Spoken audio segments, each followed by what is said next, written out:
wanna be in the number, oh, when the Spurs go marching in.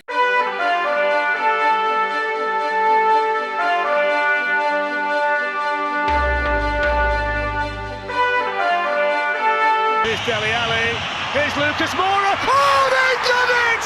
I cannot believe it! Lucas Moura with the last kick of the game! The Ajax players collapse to the ground! Tottenham Hotspur are heading to the Champions League final! You guys might be completely confused. You've just seen me chant a Spurs song. You've just seen a Spurs intro. Well, let me tell you something. Daniel Levy has approached me to be the new manager of Tottenham Hotspur Football Club. Come on. So let me get into the backstory. There's a few changes. Let me talk about why, and then we'll move into the contract negotiations. So first of all, I got a backdrop. Now, I did some stuff. I moved some things around, and the green screen unfortunately didn't work. So I've now got a backdrop. You can see the double title winning shirt with Roma, the embarrassing spell with Villarreal. Those shirts will be in the past. Every time a country is left, that shirt will join the backdrop. We'll change it up. Sometimes we'll have more, sometimes we'll have less. That's the plan, basically, going forward. You can see I am wearing the 1999. Let me stand up. I am wearing, oh shit, don't want to knock him. I'm wearing the 1999 Tottenham Hotspur home kit from the year I was born. I've always wanted this shirt. I wanted this shirt for a while. So it was fantastic to be able to have it as part of this series. Let's talk about why I'm leaving Villarreal. Now I've spoken about the backdrop. Let's talk about why I'm leaving Villarreal, why I'm going to Spurs. So the obvious one is the club I support, it's the club I love. We had so much fun at Roma. I was committed and I love the job. I've not enjoyed Spain. I've not particularly enjoyed Villarreal as a club. And this is an opportunity too good to turn down. We said this at the very, very start when I did the Glory Hunter. If I had a chance to complete England with Spurs and win the Champions League with Spurs, I wanted to take that chance. I made a lot of mistakes during my time at Spain. That's why we've got the wall behind us. So we can talk about that and have a laugh and have a joke at the end of 20 seasons, whether we complete it or not. That's the easiest thing to go by, basically. We didn't have the worst run in the world. It was a very mixed bag off camera. And then I was playing towards the end of the season. Spurs offered me an interview, kept playing, and now they've offered me the job. I'm so excited. Honestly, the idea of managing my childhood club, the club I love, no matter what their pain they put me through, on this save in front of everybody is something I cannot describe. So, in front of you guys, we are going to join Tottenham Hotspur Football Club. Let's fucking go. We'll advance, and that should transition us into the boardroom, confirming the players. And there it is, ladies and gentlemen. Tottenham Hotspur Football Club have a new manager, and it's me. Come on, you Spurs! So I've loaded in our tactic from Roma then. Straight away, Christian Romero goes in. Lloris is retiring at the end of the season, which I'm happy about. Let's have a look at Karsdorp, who we sold him. Maybe he'll get a chance, maybe he won't. A lot of familiar faces. Nathan Ake is a good bench player. For me, he's starting straight away. Pape Sarr is definitely going to be a squad player. But soon as injured, of course he is. Fabian, now, interesting that I have him. Interesting he's wanted by Man United. But interesting that I have him because he was one of my favourite players in this system on a previous save where I had him on the central midfield role. So that's what we're going to move into. Kulusevski, without a doubt, on the right, and Heung-min Son, without a doubt, on the left. Of course, the main man, Harry Kane, up top. Now, this is where it gets difficult, right? Does Højbjerg have the creative cojones to be that roaming playmaker? And the answer is, in the short term, yes. In the long term, no. So, for now, Jesus Christ, we've got so many players. For now, we're going to pop him in. Sanchez is going to be on our sale list come the end of the season. Same with Eric Dyer. He might not be for sale for the club, but for me, he's a player that I will look to move on. Ben Davies, the same thing. Interestingly, this is the guy Chelsea signed. I think he'd be a great rotational option at right side of fullback, but he's actually going to start to the end of the season. Oliver Skip, Jesus fucking Christ. Maybe I don't need to sign a roaming playmaker after all, because it looks like, apart from his long shots and his dribbling, do you know what? For that transfer valuation, he's a squad player anyway. Let's give big man Ollie Skip a run to the end of the season. Harvey White does not look that great, if I'm honest. Salisu, now this is an interesting one for me. A central defender on defend. Got the physical stats. Got the vision and the passing, to be fair. Do you know what? Who's he wanted by? He's wanted by Juve and Atletico Madrid. I'm going to untransfer list him for now. And I'm going to see how it goes. He might have wanted to be transfer listed. If not, I think he'll be a good squad option. Lloris will go in goal to the end of the season. Obviously, that goes without saying. Karsdorp, for that price, I'll be looking to move him on. I didn't want him at Roma, and I definitely don't want him at Spurs. Alfie Whiteman can make the bench. This young centre-back, Jesus weepers. Okay, see, this is interesting. Outstanding physicals. His vision and his passing isn't the best, but do you know what? As a squad player, he looks fantastic. Dyer, we've already said. Sanchez, Ben Davies are going to go. Basuma's injured at the moment. I probably will sell Højbjerg, but that won't be to the end of the season. So for now, he'll be a squad player. Alex Tete, Brazilian winger. Do you know what? Actually, this is so interesting because there's so many players. Apart from his long shots, I'm going to try him out and see what he's like as a rotational player. That player just doesn't look particularly great. Brian Hill, a player I really, really enjoy at Spurs. But for me, I think I want to... He's transfer listed anyway. He's 24. We'll probably sell him. We'll leave him for now. Big man Richarlison is our main squad striker. Ivallison, he's valued quite highly. He's wanted by Man United and Dortmund. I'd be open to selling him if I'm honest, but he'll join the bench for now. And the other player on the bench, Troy Parrott, doesn't look like he's going to do particularly well, but he will join the bench for now. So the only thing I'm actually missing to start is that Mazzala role, and I'm going to put Kulusevski in there and start Tese on the right. He's got an option to prove to me that he might be in with a shout for the new season. So my plan is straight away, and you guys probably knew this was going to happen, is Pedro Porro. He's at Liverpool. He's a fringe player. And he is going to be my main transfer target. You can see I've already shortlisted him. He is going to be my main transfer target for the summer. I'll just make sure I'm still recording. Yeah, I'm feeling confident about that. Nathan Ake is a player I like a lot. He's a little bit shorter centre-back at 30 years old, value that highly. I think I'd look to move him on, keep Salisu as a backup and bring in a starter. Obviously, Lloris, long-term replacement. A goalkeeper I want the Spurs to sign, a goalkeeper we are all too familiar with. Not Lautaro Martinez, which has kind of just ruined the dramatic effect of where I was going. Emilio Martinez, he was my first choice at Roma. He was fantastic. He's linked with Spurs in real life. He's a player that I would look to bring to the club. Other than that, I'm happy with the midfield. I'm excited to see how Skip does.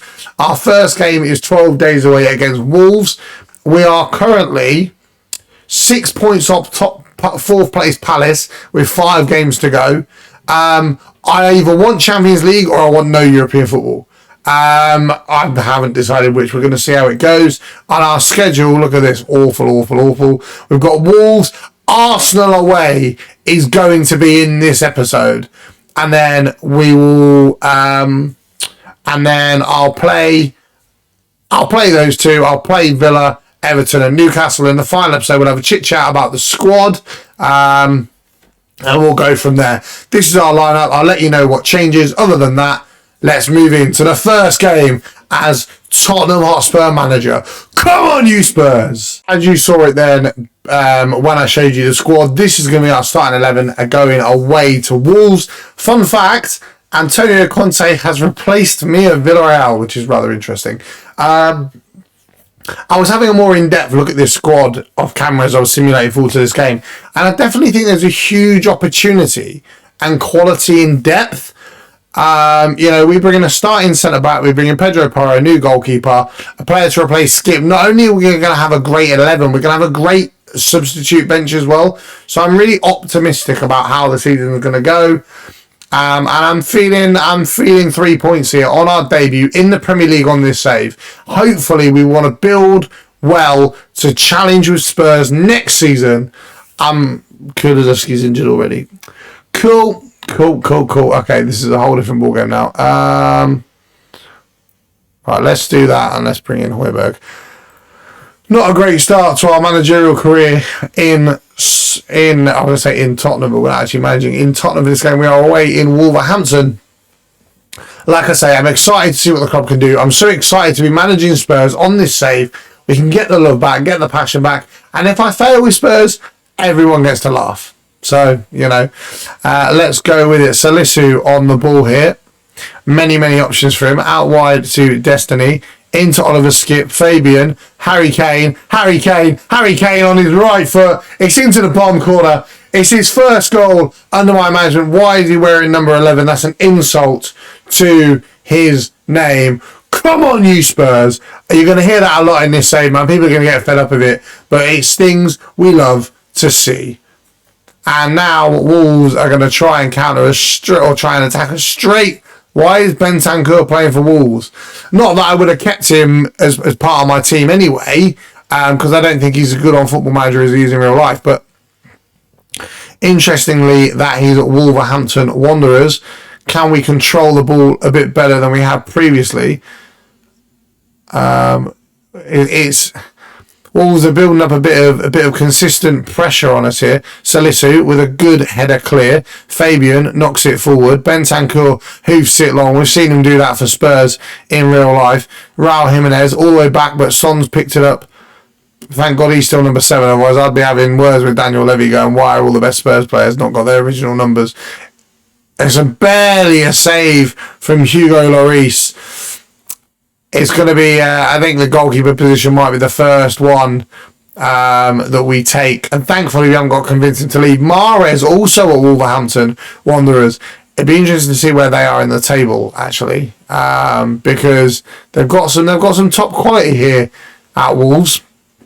But I'd like to think we have a bit more than that. Half time then, we are set to kick off our managerial debut with a win as it stands at the moment, which is fantastic. Lloris on the ball, out wide to Gusto. Actually managing him at Lyon on another save at the moment, which is quite interesting that he's here. Obviously joined Chelsea in real life. Not ball over the top, not quite won by Kane, not quite picked up by Kane. Matthias Nunez with options.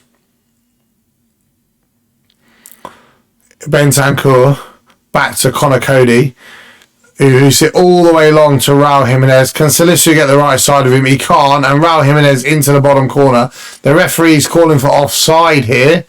Doesn't go over to Jimenez, just over to the VAR officials. Anthony Taylor, what's he going to do with it? He's disallowed the goal, and it's a break for Spurs there. Was he actually offside? Let's have a look. I'm not convinced he was on first glance. He actually looked significantly offside there. I thought Salisu had stepped up too early, but apparently not. And we can keep a clean sheet as well. Spurs' defensive record this season has been atrocious. So we can keep a clean sheet on our managerial debut in England. That would be fantastic. Long throw up to the captain, Harry Kane. Plays the ball into Tete, but Højbjerg knocks it down, and it's Heung-min Son! And it's 2-0 Tottenham. Heung-min Son with his 16th goal of the season. Next season, boys, next season, he is going to be flying, just you wait. He is going to be flying like you have never seen before. Tottenham 2, Wolverhampton Wanderers 0.